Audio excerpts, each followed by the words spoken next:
कबीरा तेरे देश में भांति भांति के गांव और उसमें से एक ये महबूब नगर गांव। इस वक्त मैं मौजूद हूँ बहराइच जनपद के सुदूरवर्ती ग्राम जो वनटांगिया ग्राम के नाम से जाना जाता है, वन्य ग्राम महबूब नगर में। ये एक वनटांगिया गांव है। यहाँ पे जब भी कोई पत्रकार आता है या कोई खबरें प्रकाशित होती हैं या कोई रिपोर्टिंग की जाती है, उसके बाद अधिकारी उस मामले को संज्ञान में लेते हैं। यहाँ पे टेंट लगवाया जाता है, खरबूजा कटता है और सब में बंटता है। इसके बाद सारे अधिकारी अपना पल्ला झाड़ करके फिर अब वापस चले जाते हैं। ये गांव जो यहाँ के जो ग्रामीण है, लगभग 3000 की आबादी का ये गांव है। 1500 वोटर हैं लगभग यहाँ पे। लेकिन लोकतंत्र का महापर्व है। इस समय पूरे उत्तर प्रदेश में त्रिस्तरीय पंचायत चुनाव चल रहा है। निर्वाचन आयोग अपील करता है कि आप मतदान करिए।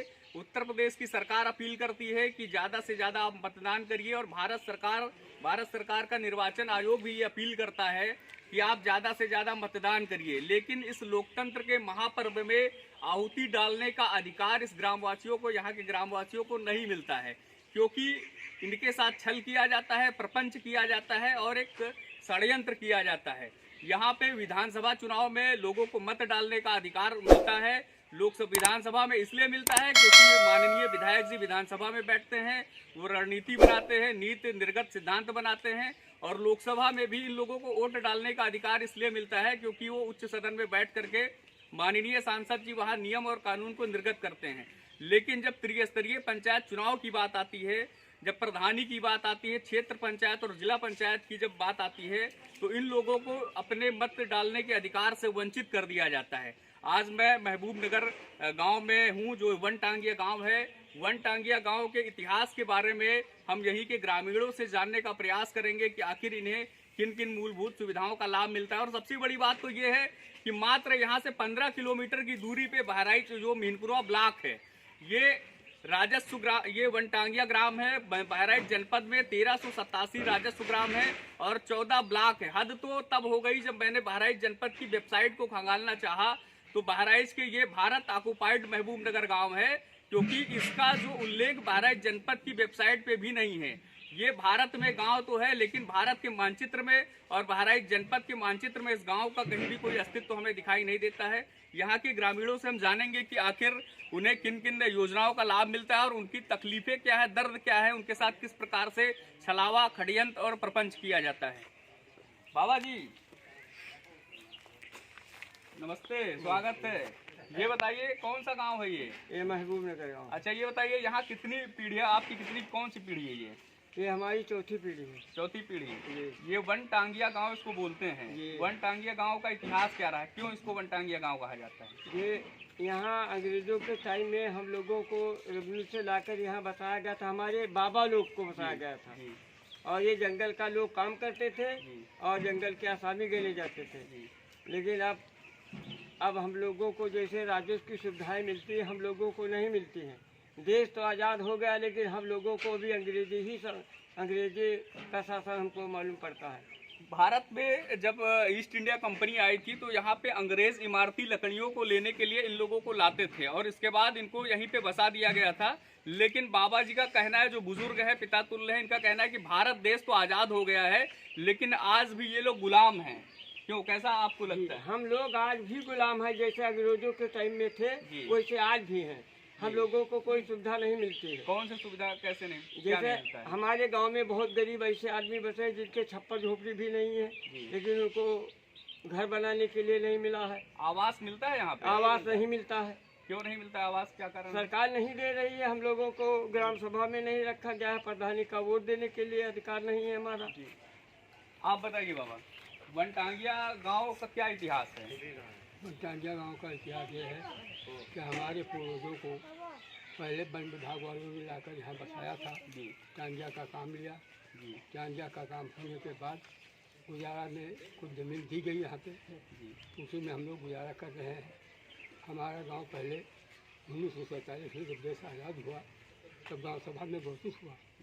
1968 में निकाल दिया गया। इसका ये नहीं पता किस कारण निकाला गया, इससे हम लोग मतदाता नहीं हैं यहाँ। और हम लोगों को कोई सरकारी सुविधाएं नहीं मिल रही। आवास मिलता है आप लोगों को गाँव में? आवास नहीं मिल रहा, आपको आवास छोड़ करके कोई भी सरकारी संपत्ति नहीं मिल रही, किसी भी प्रकार की सरकारी योजनाओं का लाभ आप लोगों को नहीं मिलता है? कोई नहीं लाभ मिल रहा है। उज्ज्वला योजना जो चला रहे हैं प्रधानमंत्री कुछ मोदी जी? नहीं, कुछ नहीं। अच्छा, और ये गैस का कनेक्शन मिलता है आप लोगों को? गैस का कनेक्शन कुछ लोगों को मिला है।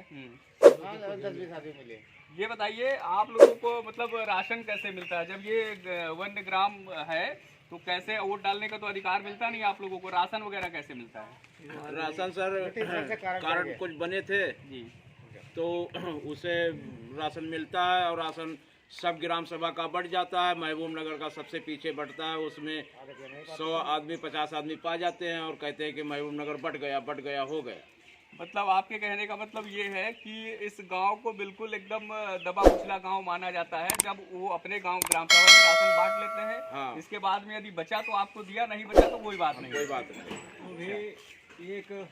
एक यूनिट पे 5 किलो है, उसमें 4 किलो ही दिया जाता है। अच्छा, एक यूनिट में कितना है? 5 किलो। 5 किलो है, लेकिन 4 किलो के हिसाब से दिया जाता है। आवास मिलता है आप लोगों को? आवास कहाँ साहब, यहाँ एक सरकारी पंप नहीं लागत है। अच्छा, कोई भी सरकारी? कोई भी। आप ये बताइए सरकार की योजनाएं कौन कौन से गांव में लागू हैं? सरकार के योजनाएं तो मतलब बहुत कुछ है, लेकिन मिलत यहाँ कुछ नहीं है। कुछ नहीं मिलता है। आधार कार्ड बना है सभी लोगों को? आधार कार्ड तो बन गया साल 2 साल के। अच्छा, आधार कार्ड बना है। तो वोट किसमें? आप जैसे मतदान इस समय त्रिस्तरीय पंचायत चुनाव चल रहा है, निर्वाचन आयोग अपील करता है लोगों से कि मतदान करिए, तो आप लोग क्या मतदान करते हैं? आप लोग आप ये विधायक में करते हैं, प्रधानी में नहीं होता। केवल विधानसभा और लोकसभा में आप करते हैं, ये प्रधानी का चुनाव नहीं होता है? नहीं होता है। आबादी कितनी है यहाँ पे? आबादी हुई 2,500-3,000। अच्छा, कितने वोटर होंगे लगभग? वोटर 1600-1700 है। 1600 वोटर हैं। यहाँ पे प्रधानी का चुनाव कब कब हुआ है? ये 2015 में 5 में हुआ। हाँ, आप बताइए, प्रधानी का चुनाव कितनी बार यहाँ हुआ है? 2005 में हुआ है जी, और फिर 2015 में हुआ है। 2 बार हुआ है। 2005 से 2015 तक के हम जानते हैं चुनाव अच्छा। हुआ। इसके लगभग पिछले कितने वर्षों से यहाँ पे प्रधानी का चुनाव नहीं हुआ है? ये तो वही जो बताइए, बहुत वर्षों से नहीं हुआ है, बस यही 2 चुनाव के बाद। वो जो 70-68 बताए थे,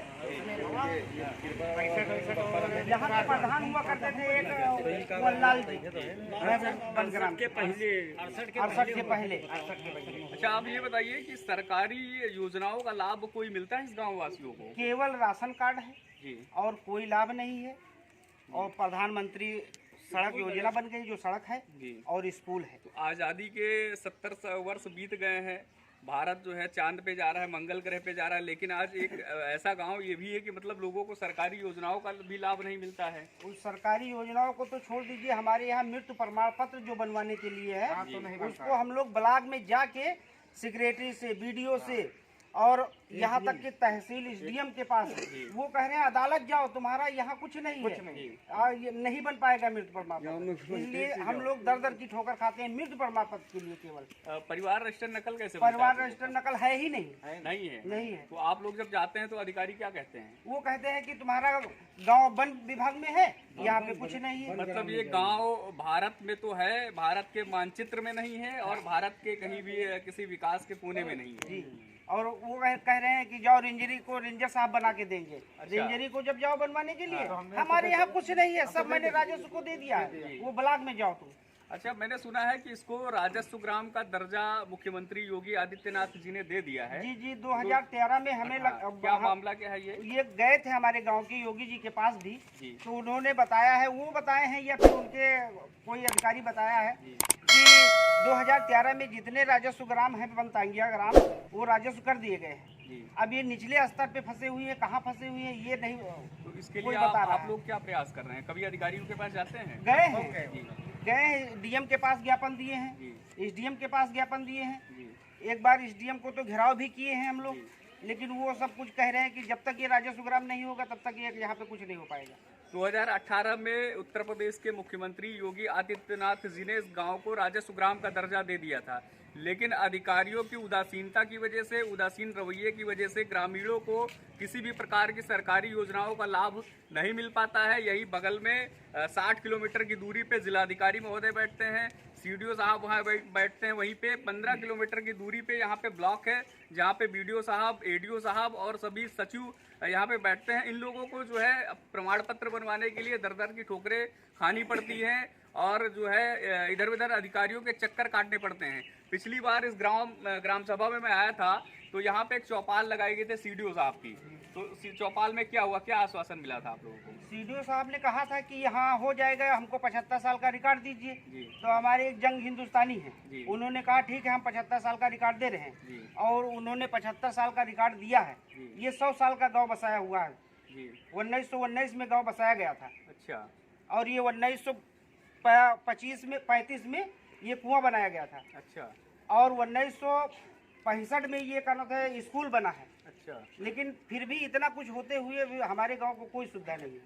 किसी भी प्रकार की सरकारी योजनाओं का लाभ नहीं मिलता है आप लोगों को और कोई सुविधाएं नहीं मिलती हैं। जब भी कोई पत्रकार आते हैं या कोई रिपोर्टिंग होती है, खबरें प्रकाशित होती है तो अधिकारी आते हैं और खाना पूर्ति करके चले जाते हैं यहाँ जी, केवल आश्वासन देकर, आश्वासन दे के चले जाते हैं। कितने सालों से आश्वासन मिल रहा है आप लोगों को? साहब हम तो लमसम 40 साल के हैं, हमको तो लग रहा है कि 25 साल से तो हम यही देख रहे हैं जी, कुछ नहीं हो रहा। ये बताइए 2022 में विधानसभा चुनाव है, आप लोग किसको मतदान करेंगे? हम लोग इस बार किसी को मतदान नहीं करेंगे, न विधानसभा न लोकसभा, बहिष्कार करेंगे। क्यों, कारण क्या है? कारण ये है जब हम लोग कुछ पाते ही नहीं है, कुछ सुविधा नहीं, तो हमको एमपी विधायक बनाने से क्या फायदा है?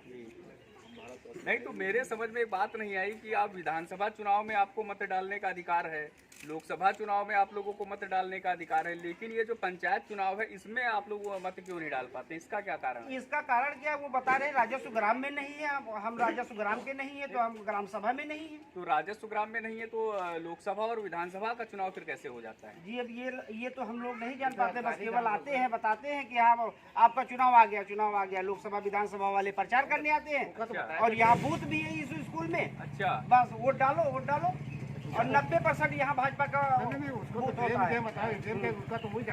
एसडीएम साहब से आप लोगों ने बात की है?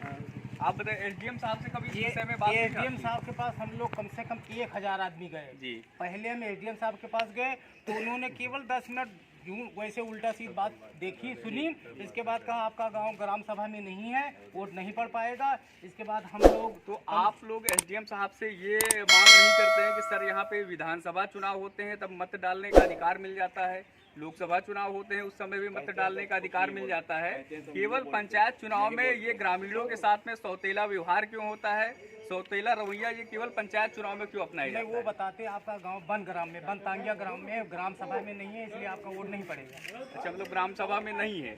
तो अभी तो यहाँ कुछ लोग बता रहे थे कि 2018 में इसको राजस्व ग्राम का दर्जा मिल गया। योगी जी ने 2018 में किया है, हम लोग भी सुने हैं, पेपर में भी देखे हैं, लेकिन तब तक वो एसडीएम साहब कहते अभी कुछ नहीं हुआ है। तो फिर अभी तक लागू क्यों नहीं? क्या लगता है आपको कि मुख्यमंत्री के यहाँ से ये दिक्कतें हैं या निचले स्तर से अधिकारियों की? यहाँ नीचे ऊपर तो हो गया, यहाँ नीचे अधिकारी जो डीएम एसडीएम है ये लोग नहीं होने देते हैं। डीएम और एसडीएम जो है इस ग्राम सभा को राजस्व ग्राम नहीं होने देते हैं, क्या कारण है, क्यों नहीं होने देते? अधिकारियों को क्या फायदा है? कुछ मिल जाता होगा, पैसा वैसा।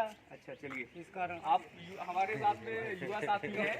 इस समय त्रिस्तरीय पंचायत चुनाव चल रहा है, निर्वाचन आयोग और चुनाव आयोग जो है लोगों से बढ़ चढ़ करके मतदान करने की अपील करता है, लोकतंत्र के महापर्व में आहुति डालने की बात करता है। आप युवा हैं, आपको मत डालने का अधिकार नहीं मिलता है, वंचित कर दिया जाता है, कैसा लगता है आपको? हमको बहुत बुरा लगता है। क्या महसूस करते हैं कि आपको भी डालना चाहिए? हम लोग सोचते हैं कि हम लोगों को इंडिया से निकाल दिया जाए, हमको पाकिस्तान में घोषित कर दिया जाए, पाकिस्तान में भेज दिया जाए।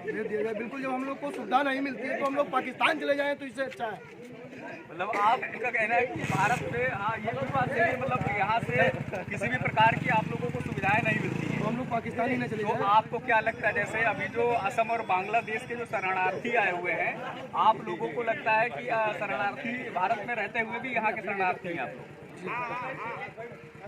आप चाचा क्या लगता है आपको? आपको लगता है कि आप लोग पाकिस्तान और बांग्लादेश को जो शरणार्थी यहाँ पे रहते हैं वैसा ही आप लोगों को महसूस होता है? कैसा लगता है? हाँ, ऐसे हो, मतलब भारत में रहते हुए भी आप लोग शरणार्थी? जब गांव में यहाँ कोई अच्छी चीज की सुविधा नहीं है तो उसके बारे में क्या कहा जाए? बताओ पाकिस्तान में रही थे। सन 2018 में हमारे यहाँ पर साहब आए और गांव वालों को बुला करके घोषणा किया कि आप लोगों का गांव राजस्व हो जाएगा, सारी सुविधा आप लोगों को मिलेगी।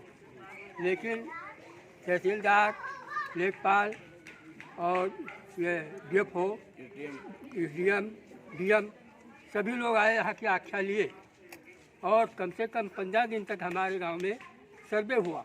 2 महीना कम से कम। हाँ, लगभग 10 लोग कर्मचारी आते थे, सब सर्वे किया और सब सारा आश्वासन दिए। आज आश्वासन देते हुए हम लोगों पर एक जहर का छींटा मारा जा रहा है कि हमारा गांव मतदाता नहीं है, गांव सभा में हम लोग नहीं हैं। और लोकसभा विधानसभा में आ जाते हैं लोग, जब गांव सभा की बात आती है तो हम लोग मर जाते हैं। ऐसी सरकार बनाने से हम लोगों को क्या फ़ायदा निकलेगा? लोकसभा विधानसभा में देकर क्या करेंगे? या तो हम लोग धरती के अंदर घुस जाए या तो हम लोगों को गोली से मार दिया जाए। हमारे यहाँ के जो ये CM जी हुए या PM जी हुए, वो क्या देखते हैं? महबूब नगर कहीं वंचित हो गया? हम लोग वनवासी हैं, हम लोग ग्रामवासी नहीं, हम लोग वनवासी लिखे गए। कुछ बताएं। चलिए, इस वक्त मैं मौजूद था महबूब नगर गांव में, जो वन टांगिया ग्राम है, और यहाँ के जो ग्रामीण हैं उनका दर्द जो है काफ़ी सहनीय दर्द है। हमारे साथ में बुजुर्ग थे जो काफ़ी भावुक भी हो गए ये बात बताते हुए। अच्छा, ये परसीमन के लिए है? हाँ, वहाँ के पंचायती राज मंत्री जी से संपर्क कर लिया। ये क्या है? ये मंत्री जी की बात है। अच्छा, ये धर्मपाल सिंह, लेकिन कुछ नहीं हुआ वहाँ जाएगा। मंत्री से भी मिल चुके हैं जी। और आप लोगों ने ग्राम विकास मंत्री के पास भी अपनी बात को रखा है। कल्याण सिंह जब इस समय उत्तर प्रदेश के मुख्यमंत्री हुआ करते थे, कल्याण सिंह, उस समय आप लोगों ने जो है मुहिम चलाई थी इसको राजस्व ग्राम का दर्जा दिलाने के लिए। लेकिन कल्याण सिंह के मुख्यमंत्री रहने के बाद लगभग 15 से 20 वर्ष बीत गए हैं, आज भी ग्रामीण वही के वही हैं।